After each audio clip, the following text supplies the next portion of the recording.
Hey everyone, welcome back. New video from me today. Something a bit different. I recently went on a one-day course for Shrink Pottery, so something away from my usual clay stuff, even though I haven't released a clay video in ages. But anyway, it's all related, it's all pottery related, so there you go. It's always good to kind of try new things and bring it to this channel so you can enjoy it. There you are. But anyway.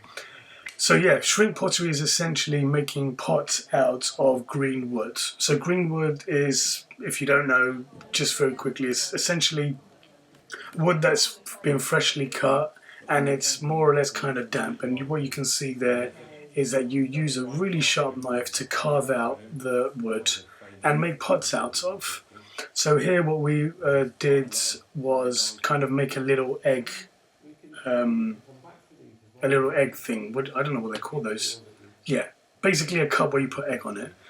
Anyways, I did this course through Denmark Farm, which is a nature conservation centre where they have loads of courses, they have a campsite, you can go there and learn about wildlife and loads of other things. Back to the video. The other one felt quite sort of easy. It just get a level harder again, I'm afraid.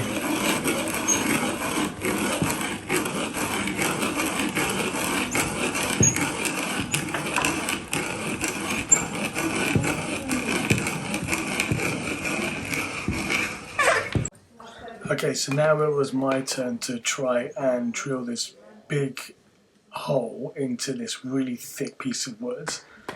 This little well, it's not a little contraption, it's quite a behemoth bit of kit that he's managed. This kind of, I call it floor vise, I'm sure there's another word for it, but it was really difficult to actually try and get the leverage on it right so that you're able to drill and it becomes a smooth motion. You can see it's quite jaggedy.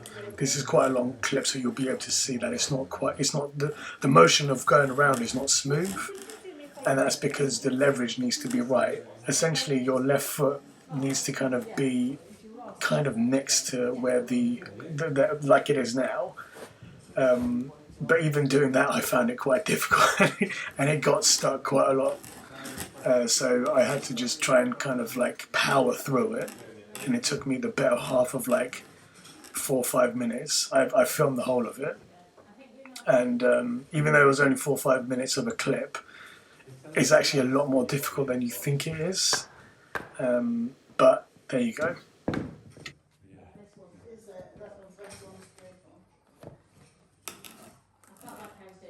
Actually, I changed my mind. Let's just speed past this.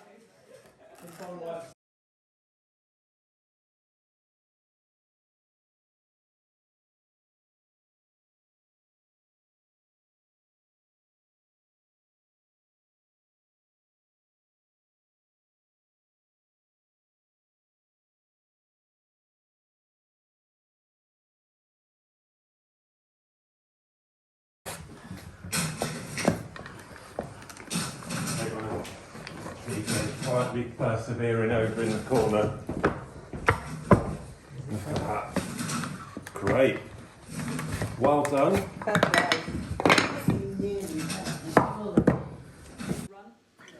I would have really liked to try this type of drill. Like, I've seen bigger versions of this for like when you dig holes in the ground, and they use it for like ground screws and stuff, but it would have been really good to try this option. And the idea is obviously that if you had a longer pole going through, the leverage of it is even better. If we sort of imagine about 1 millimetre thickness of a nail, so sort of thin material, we're going to place the gouge just on the edge of that hole. And we either want it vertical or tipped back slightly, so the tips always wants to pop out into the hole. Does that make sense? Yeah. If I have it so the handle's away from me essentially, and the tips, as I drive it, it's going to want to drive deeper and deeper into the thicker wood, and that will get it stuck. So we're going to have it just off vertical with the handle tipped towards me, I tend to hold a little bit lower on the chisel. Then, see how that popped in? Don't worry if you don't get long chips for now, but we're just going to move round. Going to move round that circle, just a millimetre at a time. I'm going to just start to open that hole. There's plenty of time in the day. If you've got a little bit of a knotty area, it's going to get a bit tougher. If you can feel that the chisel's going to start to get stuck, that's the point to stop. Don't continue going, it'll be all right, I'll drive it all the way out to the other side. It never works. Just stop. So it wasn't explained in the last clip, but basically we had to draw a line around the perimeter. I'm just going to freeze it so you can see. And that line is about 7 centimeters in from the edge. And it's just a black line going all the way around. And essentially we have to carve out the wood from the inside up until that point.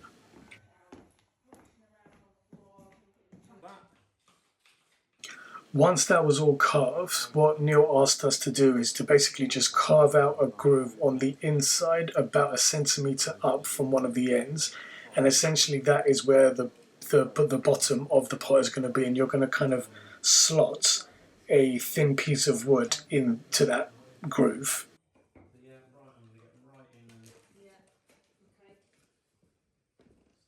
So the main point to note is that I don't want the pencil, I'll put it another way, I want the tip, the lead bit of the pencil to be right tight up against the piece of wood. This is going to be a really, really tight fit, this piece of wood. The rest of this clip got deleted for some reason, so I thought I'll just freeze it here and explain what we did. So essentially what you can see is that the piece of wood that we've carved out is up against another thin piece of wood. And the idea is that you have a circle drawn on that thin piece of wood, which is then going to be cut out and then slotted inside so that it fits into the groove that you saw on one of the previous clips. So, without cutting through Tootsie's table, yeah, that'd be great, thanks. I'm just going to clamp the wood and then I'm just going to saw a straight line to come close to the line. Then I'm going to take off the pressure, rotate it, cut another straight line off, take the pressure, another straight line, and it'll sort of have a square and then an octagon. Does that sort of make sense? Yeah.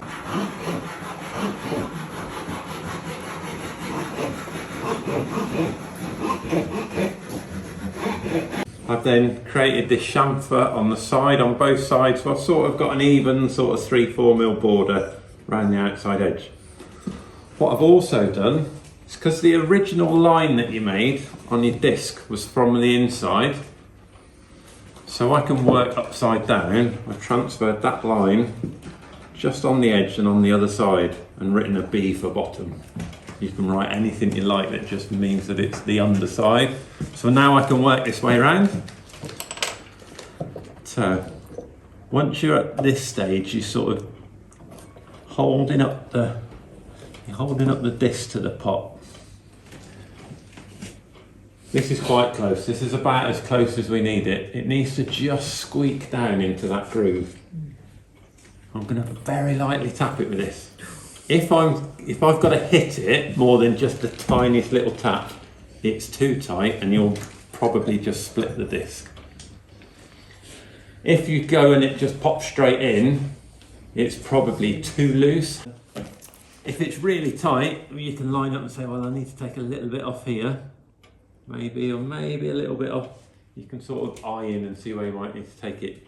You can, if you prefer to shave the inside of the wall down, if you've got plenty of wall thickness, you can alter the wall thickness rather than the disc diameter.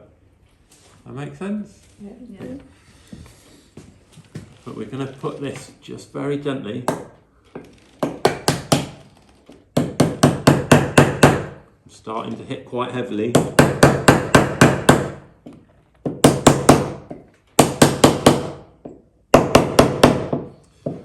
So I'm maybe a bit too borderline on the too wide.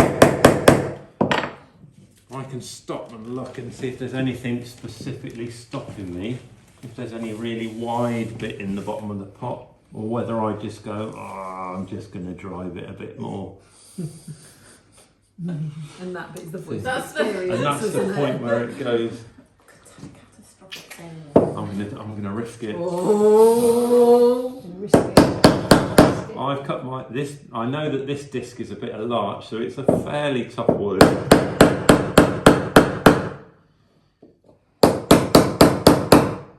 But it sounds like it doesn't want to play.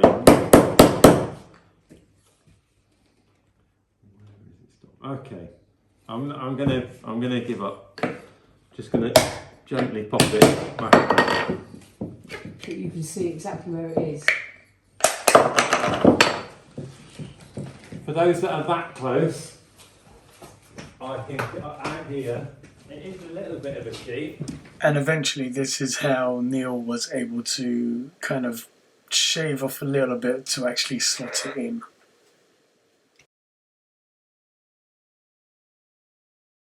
So then I had the chance to tap my base into the pot and actually slotted in really quickly. I didn't have to faff around too much or take it out. I was really happy about that. So there you have it. This was the end result. Not much different to what you can see in the previous video, but it has dried out, and that's what we were asked to do, is just to kind of put it in a cool, dry place for about a month. You can see that it's slotted in quite nicely. It stayed that way, which is really good. And I'm really happy with it. It was a really nice day to learn a different type of pottery skill and just material to use. This is the first time I've done shrink pottery or made any kind of ceramics out of wood or any kind of artistic way. I mean, other than like woodworking back when I was in school, but this is the first time I've done it in this kind of way. And I really enjoyed it. I would definitely do it again. I think one of the losses, unfortunately, you can see there is that there's a split in the wood. So obviously I'm not going to use it for any other kind of purpose other than, you know, probably putting pens in this wood, but which I kind of wanted anyway. There was an option for us to make a lid on this, which I didn't do in the end, unfortunately, because I thought, you know what, I want to have this as a kind of pen holder, and I definitely can only use it as a pen holder because of that split. So that's all from me in this video for today. I hope you enjoyed it. I definitely recommend Shrink Pottery. There's something really satisfying about carving wood. That's it really. Hope you enjoyed it, and until next time, peace.